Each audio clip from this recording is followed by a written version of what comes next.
I'm Nicholas Baker. I'm going to be doing my project on the 30 Years' War. I'm going to start with a little bit of the Reformation, kind of break down what's going on there, how that starts to influence the 30 Years' War, and how that breaks the Bohemian Revolt into play. I feel like the change into Protestant had a lot to do with it, so I'm going to kind of touch on the Reformation, then move right into Bohemian Revolt. I'm going to spend a little bit of time on the Bohemian Revolt, mostly on the battles that kind of go in there. And then I'm going to move to the Danish side of things. Now, in the Danish side of things, I'm going to talk about Wallenstein mainly because he comes up a lot later on. I'm going to touch on the Battle of Lutter. I'm going to go through the treaties that went on there, and then I'm going to move on to the Swedish end of things. I'm going to spend probably most of my time doing and explaining what went on during the Swedish, I guess, intervention, you'd call it. A lot of big things happened. The Battle of Bretfield, I'm going to spend a lot of time on. The Battle of Lutzen.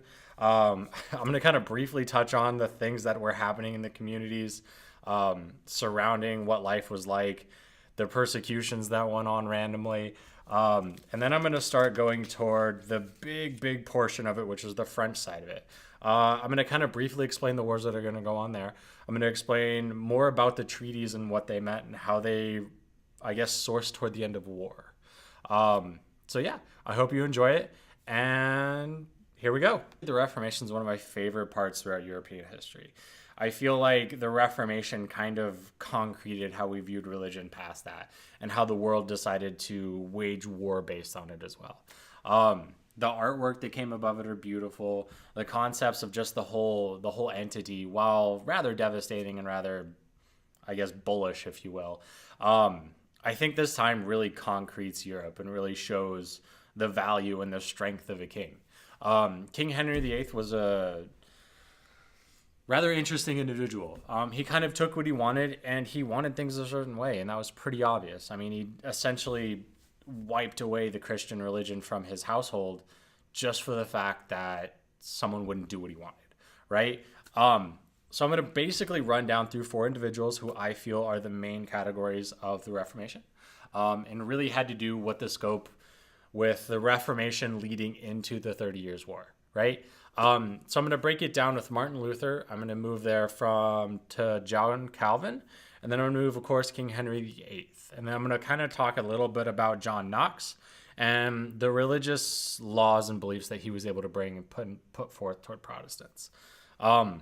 So Martin Luther, I'll go ahead and start off with him, just because he is really the kind of highlight of the Reformation. He kind of starts things off and puts things in a position to where Henry VIII could take them out.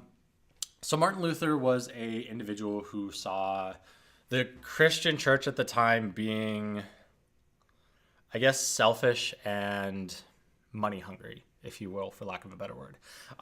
So at the time, the Christian religion was proposing money for indulgences. They would essentially go up to someone and say, hey, look, I get you've done those bad deeds and I get you've done all these things, but if you give me 10 gold coins, God will forgive you, right?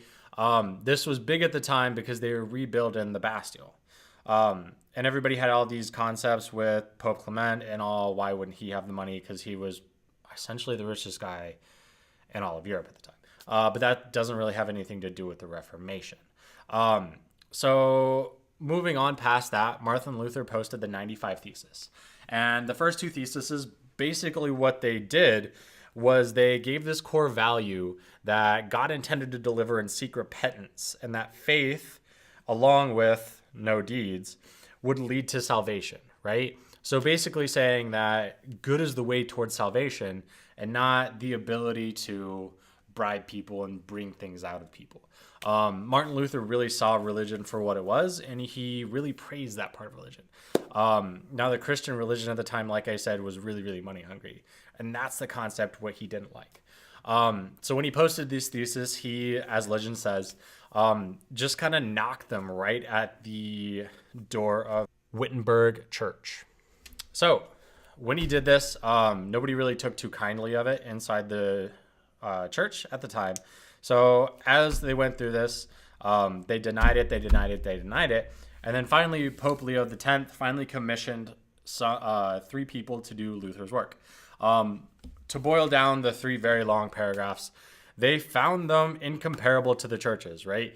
They found that their values were nowhere near what Martin had said, and they basically denied everything, saying that indulgences were something we need and something that God wants and something that God needs at the time, right? Because again, they're extremely, extremely money hungry. So they eventually just kind of excommunicated him in 1621 after he denied to go to Rome in terms for repent. I think it was 120 days, somewhere around there. So instead of repenting, he just says, "No, I'm good," and he leaves. He eventually creates Lutheranism directly after this, which is kind of a good thing, kind of a bad thing. Now, John Calvin created Calvinism. He was a highly institutional figure within the Christian religion. He eventually institutes the entire religion in 1536. He created what he called the ecclesial accordiances, which essentially provided religious education to townfolk. Right? At this time, not many people could read, not many people could write. And Bibles were strictly English, right? That old English kind of form that only nobles read. And he took this and he was able to spread this. And eventually he creates Calvinism. Knox kind of does the same thing John Calvin does. He passed religious laws. He was a major player in the Protestant religion. He allowed laws and people to read the Bible in their own language, which was at the time blasphemous, right? The Bible was only intended for one language at this point in time. And he basically said, if we're going to have this religion and we're going to accept God as our Lord and Savior, and we're going to force these people to choose our religion and force them to surround themselves with the eye of God, then they should be able to read these concepts by themselves. Eventually, he establishes Presbyterianism, but that doesn't really have much to do with the 30 Years' War. Now, the major player, King Henry VIII. He was an interesting guy, right? Whenever you look at paintings of the time, you almost always seeing him inside them. There's tons of movies about him. He's probably one of the most popular King Henrys. So he basically had a wife at the time who was Catherine of Aragon, and she had issues populating him with an heir, right? And at the time, men was king, right? So you needed a male heir to carry on things, right? So King Henry IX. Now, King Henry VIII didn't like that, so he was like, look, I have this another individual, Anne Boleyn, who really kind of fancies me, and I want her to be my wife instead. So he goes up to the church, and he says, I want an annulment. Okay, that's what needs to happen. And the church comes back with no.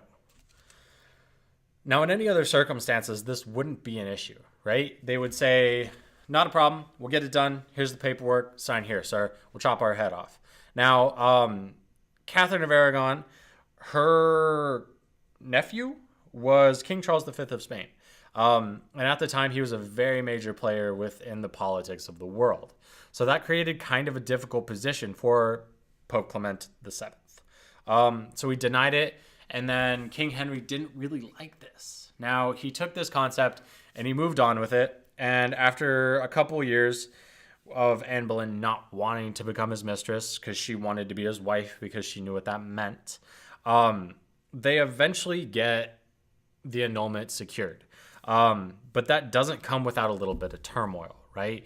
He basically disregards the Pope and brings in this individual called Thomas Cranmer, right? He promotes him to the Archbishop of Canterbury, purely on the fact that he says, King Henry, I think you should get what you want. Premier butt kisser. So he basically brings it, and Anne Boleyn becomes his wife, eventually becoming Queen of England in 1533. Her daughter eventually becomes Elizabeth I, who's a major player later on. But at the time, Anne Boleyn actually doesn't produce an heir for him. So he creates all this hustle bustle and nothing really comes about it, right? He creates Protestantism. He creates the man become your own religion. He really creates a lot to hopefully get an heir, but it never happens. So I'm going to go ahead and move on to the Bohemian Revolt, what that means and how that Reformation kind of plays into this. Bohemian Revolt kind of starts when the Archbishop of Prague redoes the Protestant religion. At the time, they had the concept that he who runs the land runs the religion. And that was very, very prevalent throughout Bohemia. As Archbishop of Prague, destroys these churches, the people really aren't happy because, of course, they're their churches. And that's the religion, even though the government wants them to start moving to Christianity. The people try to appeal toward the emperor at the time, who was Emperor Mathis. He ruled from 1612 to 1617. He ignored their appeals and continued on with the destruction. Eventually, he kind of becomes a recluse, sits in his castle, and passes the crown on to Ferdinand, who was Archduke at the time of Styria, eventually who becomes Ferdinand II in royalty terms. So people didn't really like this individual at the time as well. He followed the Christian religion, and he wanted to really concrete this religion into the area at the time. So people heavily rebelled even more when he took the crown. Now, Ferdinand was an interesting individual, and during the appeals, a couple of the citizens decided to do what they call defenestration. Now, defenestration is basically the fancy word for throwing people out the window. By technicality, throwing officials out of a window, but I guess it would just kind of be backwards no matter what. Now, this is the first time it happened. So this is called the second defenestration of Prague. What's kind of interesting is these individuals actually survived. There were two counselors. One was Vilém Slavata of Cheam and Jaroslav Borchevich of Martinez. And the king wasn't too happy when he learned that their people were thrown out the window. So this kind of begins the whole revolt where the people are attacking and the king's not happy. And when the king's not happy, he attacks the people, right? So the Bohemian Revolt officially began in 1618. And kind of what kickstarted it was the citizens at the time were doing a great job of overrunning the government. So Ferdinand II has kind of forced his hand to call his nephew, who was King Philip IV in Spain. Now, Spain was a big player at this time. They had a huge army. They had huge money. They were able to help them out. So the two sides got taken, right? So on the Protestant side, the Bohemians were aided by the Transylvania in the Netherlands and Palatinate. Now, the Catholic side, the Habsburgs, as they were called, had a lot of backing, okay? The Catholic religion was huge, so Germany took the side, Spain took the side. Of course, the Bohemians were there.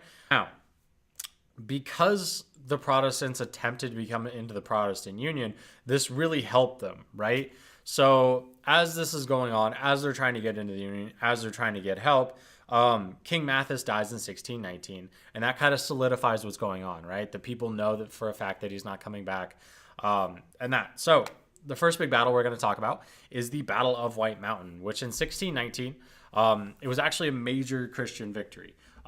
There's a lot of paintings about this war. It's a huge concept and probably one of the top three, at least, battles within this war. So it was led by John Circles, known as the Count of Tilly. I'm just going to refer to him as the Count of Tilly because I cannot pronounce his last name at all after trying very, very hard.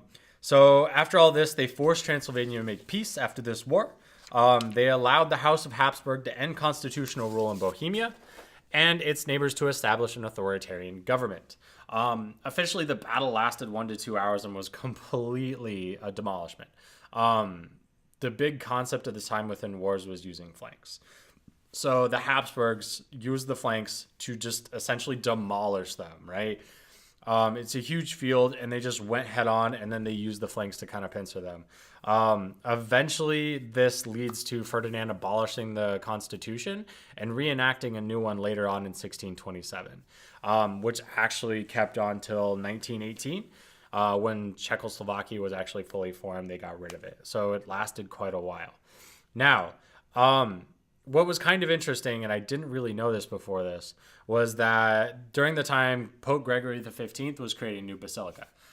Because of this, he actually named the basilica Santa Maria della Vittoria, or St. Mary Victory, based on the Battle of White Mountain. Now, because this was such a demolishing force, right, the only thing that was left was maybe little Bohemians who were still in the revolt, but the Palatinate were the only people left past this. So there were smaller rebellions here and there, but the Palatinate was really it. So they continued to fight from 1621 to 65. They were led by Christian of Brunswick. The Palatinate did not want to give up easily, but quickly they were forced to kind of hide out in Danish territory after losing the Battle of Stanthold. And that kind of ends the Bohemian Revolt, right? The Bohemians are crushed and their allies are all crushed. The only people left are Palatinate, and they're hiding in Denmark somewhere. So next, we're going to move on to the Danish end of things. Kind of want to bring things back and go into the civilian side of things, right? People at this time weren't very happy, and it's rightfully so. They were being killed of famine. They didn't have any food. They were being overrun all the time. They needed someone to blame. And an interesting thing that comes about this is witches. They believed at the time, because the Protestant and the Christian religions were going head on head, there was this entity of aura of anti-holy religion, right?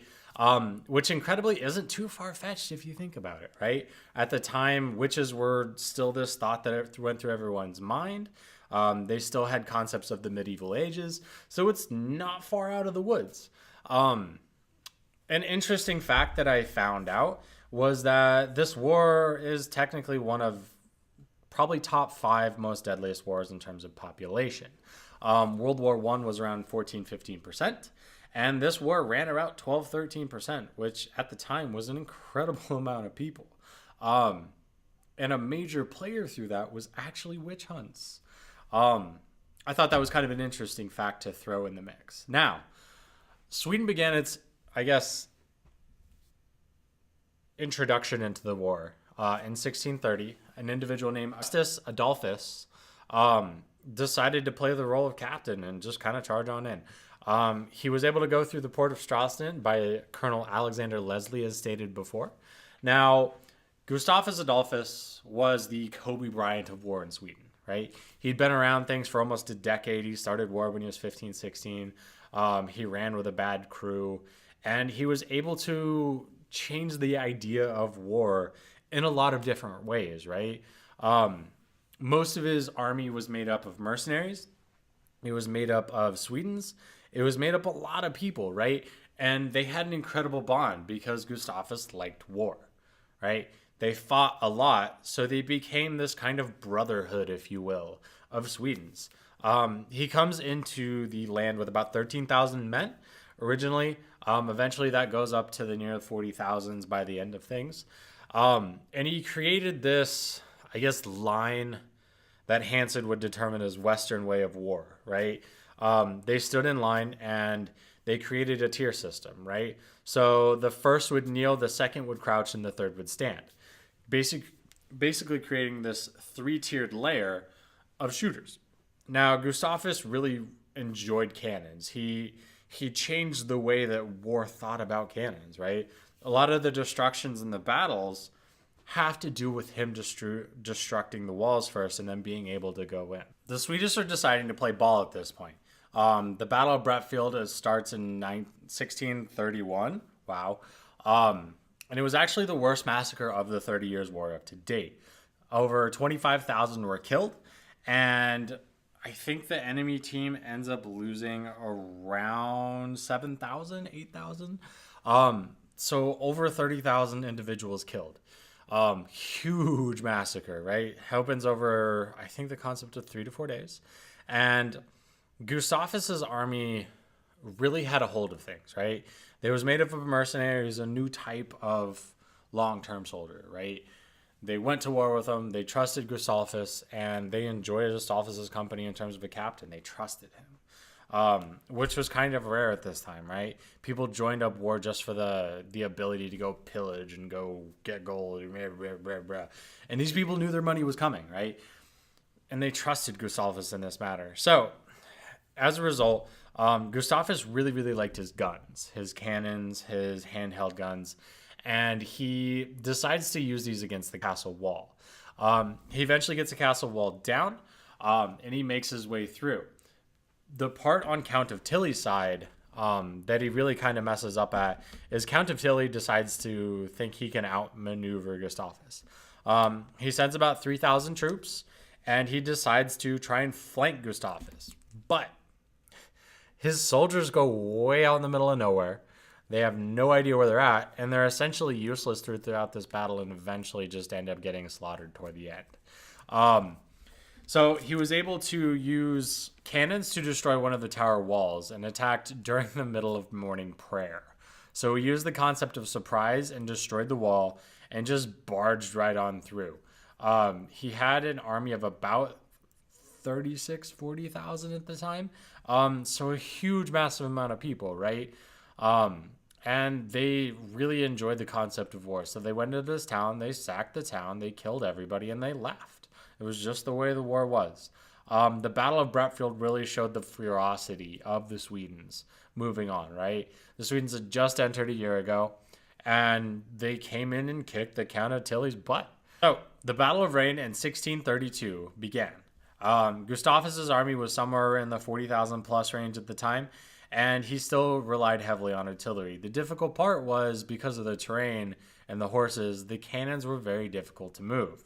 Now, Count of Tilly wants Rain, which is a town just outside of Germany, and he actually created a bridge of boats because he was situated on an island in order to flank the castle of Rain on both sides.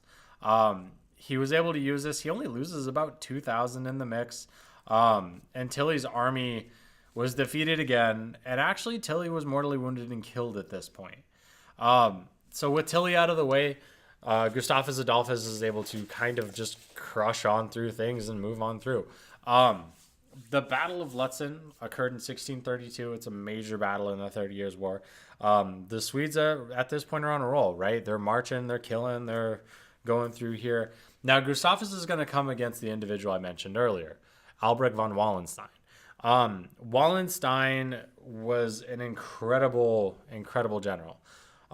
He was also aided by a person named Happenheim. Happenheim had an incredible cavalry, which Wallenstein decided to use well. The difficult part of Battle of Lutzen, a lot of stories are told about it, a lot of art is made about it. Weather played a massive role, right? The battlefield was degraded into mud at this point, and there was an incredible mist on everything. So it was difficult to see, it was difficult to know what was going on.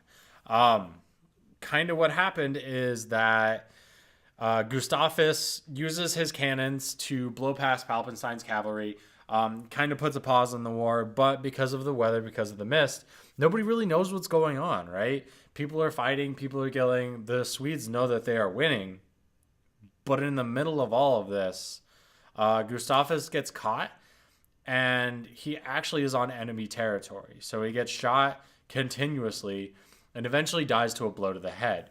Now, not many people knew this was going on. So a couple of people saw his horse. They also saw him not on his horse. And after a couple hours of searching, they finally found him and rushed him off the battlefield in hope that nobody would notice and the whole thing would break. Now, this is kind of chalked up to a win on both sides. I think technically the Swedes didn't win, but they lost their captain. Now, shortly after this in 1634, Wallenstein is assassinated. So at this point, both sides are very, very shallow in the terms of officer pools. Moving on to the Battle of Nording in 1634, where this takes place. This is Germany versus Sweden and versus the Spanish, right? So Cardinal Infante Ferdinand obliterated the Swedish and introduced Spain fully into the 30 Years' War. This directly resulted in Germany signing the Treaty of Prague. Swedish were kind of still in the war, but they kind of just held back, right? They wanted to participate, but their captain was dead, and their army was pretty much toast. Spain came in and just wiped the plate with them. Germany didn't want anything to do with it past this point, and this kind of resulted in the Treaty of Prague. Now, the Treaty of Prague officially brought the end of the Protestant Civil War. Multiple countries, Germany being the big one, were in disarray and provided relief that made the ability to make concessions toward the still Lutheran religions. Created the Cuius Religios Illus Religios, which was the he controlled the state controls the religion concept that I spoke about earlier in the introduction. Now, this treaty also concerned King Louis VIII and his advisor Richelieu regarding the power of the Habsburg. They felt like the power of the Habsburgs were too much, right? The Swedes were given a little bit of run for the money at the time, but it didn't really result in anything. It resulted in the Swedish death. It resulted in a treaty, and the French didn't like this, right? They were backing them, and Spain was now backing them, and French hated Spain, and they come into this not in terms of religious, they came into this in terms of a geopolitical concept. Now, moving forward, everything has to do with land at this point. Religion's thrown out the window. They don't care about Protestants. They don't care about this.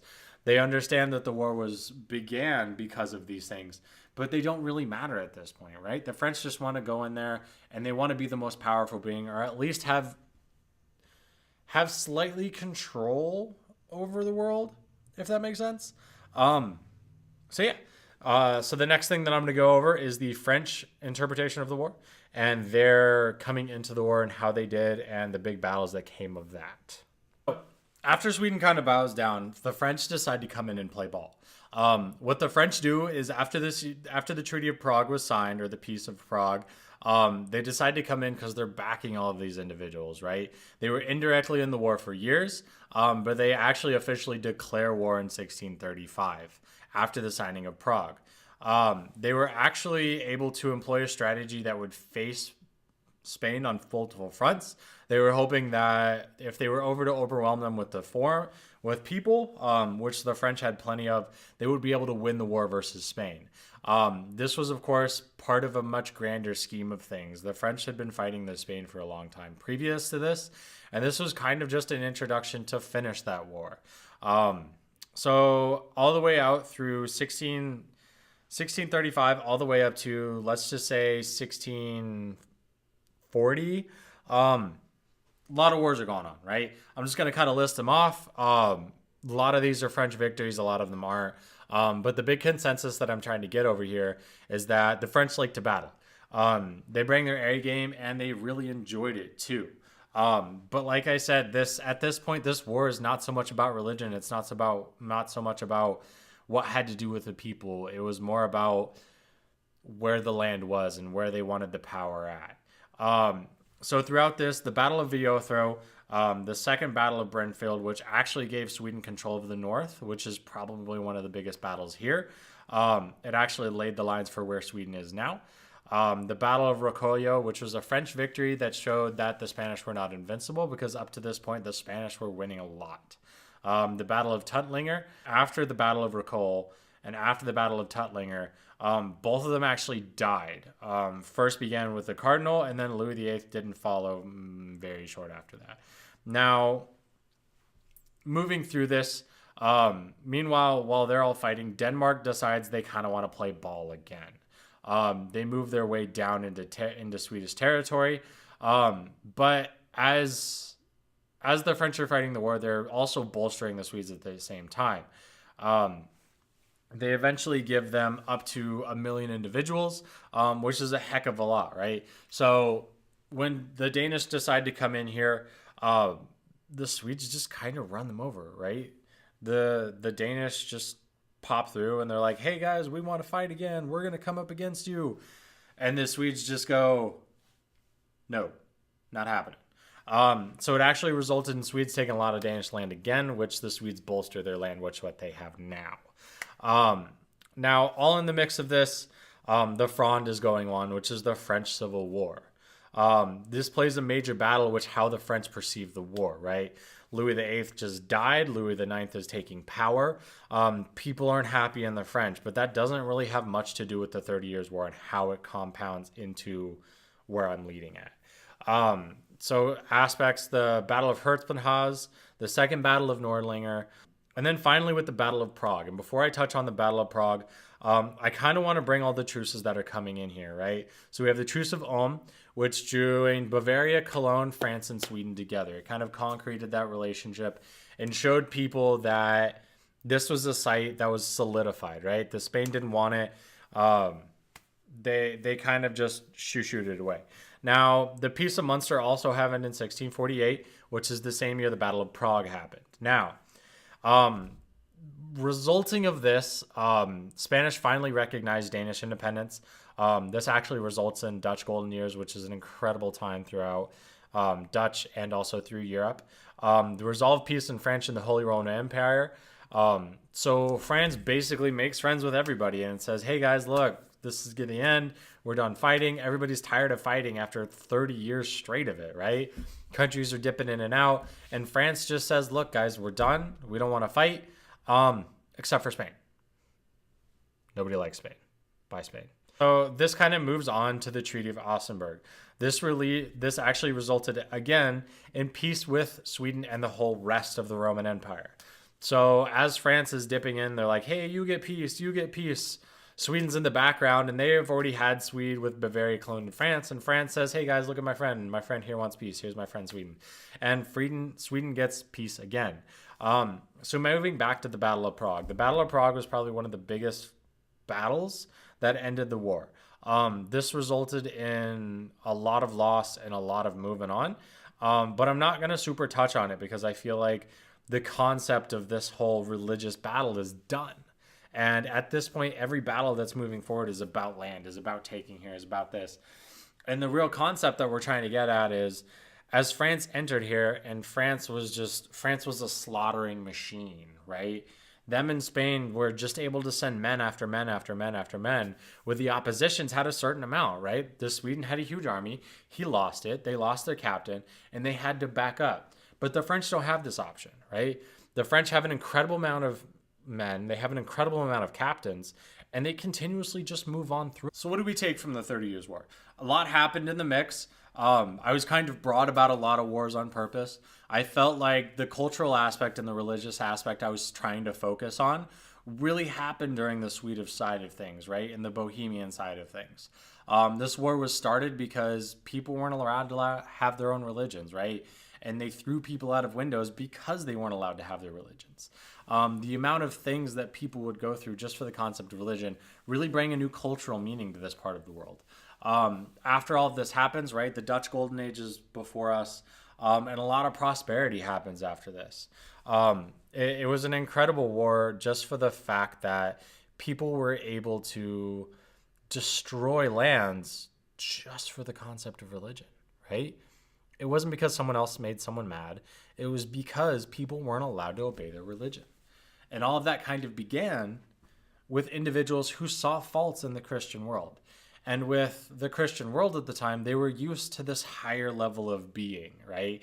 They were used to nobody saying, maybe you shouldn't do that. Maybe we shouldn't take money. We're supposed to be holy, and that's actually a sin. And the Christian religion didn't really care, right? They attacked Martin Luther, and they basically said, see you later, whenever he tried to stand up for his word. Louis VIII was able to bring this religion, and he was able to just wipe it clean and create the Protestant religion because of a stupid formality, albeit, and kind of a stupid reason. But he was able to create this, and then this demonstrated to people that, we all believe in the same secular, centralized concept, but we all have different religions and different concepts within. I feel like this really takes a cultural impact of the time. And the 30 Years' War, albeit slightly shortened compared to some of the other wars at the time that were going on for hundreds or 90s or 70s of years, really had a lot of impact, right? It was a short war, but the death tolls in terms of percentages were up there with World War I and modern wars of these days. That doesn't really help with famine, with witch hunts, and with all these other things. So that was my presentation. I really hope you kind of enjoyed my editing skills and really enjoyed this whole concept. I really enjoyed the learning of this class. I enjoyed the things that it surrounded, and it really kind of brought things full circle for me. And it really highlights parts of battles and parts of bigger concepts that I didn't understand. And 30 Years' War was one of those concepts that I just didn't really understand why they were fighting. I knew it had to do with religion, but I didn't know the core values of what it was. Thank you very much.